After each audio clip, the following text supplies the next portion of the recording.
Слава Украине, принцип от Полонского. Давайте посмотрим на прошедший день, что же произошло за сегодня.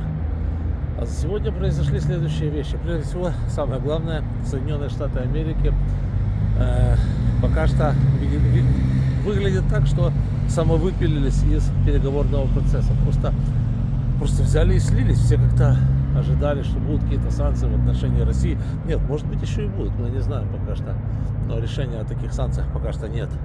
Они просто заявили, у нас не получилось, ну и фиг с ним, типа того, что, как говорит Трамп, это не моя война, это война Байдена, и пошло на все нафиг. Вместе с моими союзниками, плевать мне на союзников, плевать мне на всех, плевать мне на все. Вот и все, собственно говоря. То есть, посмотрим, будут ли последствия, но пока что все пахнет со стороны Соединенных Штатов крайне-крайне убого. Просто выглядит, ребята, это все кошмарно. В Германии вот эту партию АФД признали экстремистской партией. Тут же, кстати, выступил госсекретарь Рубио. Вот слиться с переговоров с Украиной, это нормально, это хорошо, да, с Украиной, с Россией, то есть не навесить на Россию пока что. Никаких новых санкций, это нормально, никаких проблем здесь они не видят. Но вот назвать партию АФД экстремистской, тут они, как говорится, все встали за этот АФД. Вспомните, кстати, как на выборах Илон Маск их поддерживал, альтернативу für Deutschland, да, für Deutschland, наверное, да, потому что я немецкого не знаю. Да, и, значит, вступились они, говорят, это не демократия, когда такую замечательную партию кто-то признают экстремистской, но так же нельзя, они же хорошие ребята. Ну, смотрите, по поводу этой партии. Я не знаю, если они, очень может быть, кстати, что они на подсосе у Путина, и тогда эта партия, вообще ее надо запрещать, с ней тогда разбираться, как разбирались в Румынии с партией вот этого вот российского шпиона Джорджеску, да. Кстати, с партией не разобрались, так они только с самим Джорджеску разобрались, сняли его с выборов. Вот. А что касается, тут надо проверять, брали ли они когда-либо деньги у Путина, являются ли они такими уже экстремистами.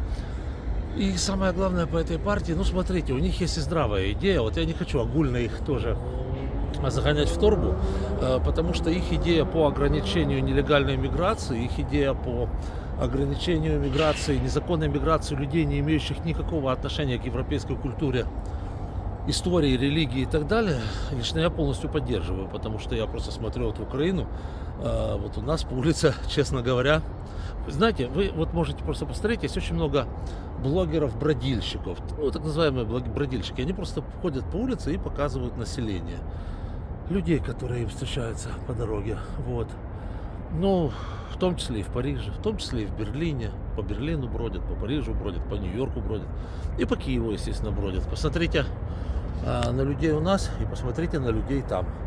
И вы поймете, что Киев на 3 головы лучше. Ну, так, я не хочу ничего сказать плохого, но Киев выглядит лучше. Ну, вот честно и откровенно. Поэтому, ну, скажем так, это АФД, может, она экстремистская, я не знаю, но есть у них идеи, с которыми лично я спорить не могу.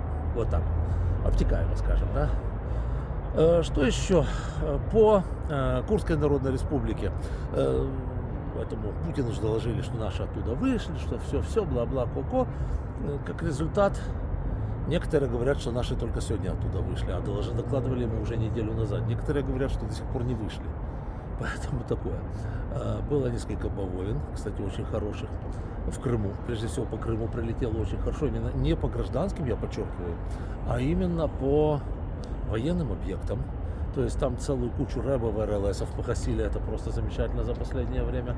Ну, плюс военный аэродром в Каче. Как только у нас появится более-менее достоверные данные со спутников, съемки со спутников, вот, ну, тут я вам обязательно уже за это все дело доложу.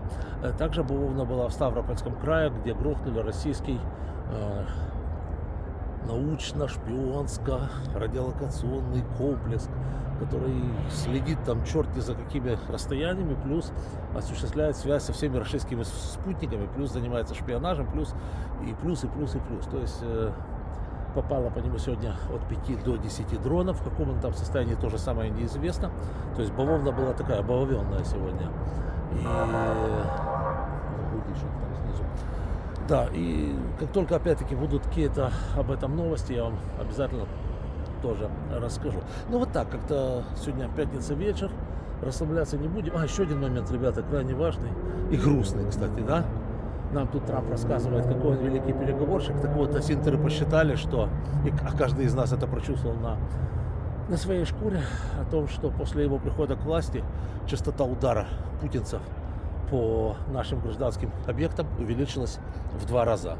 Вот, собственно говоря, и все бла-бла-бла о том, какой он великий переговорщик, какие переговоры. Великий переговорщик не сливает предмет начала предмет переговоров до их начала, как это сделал Трамп.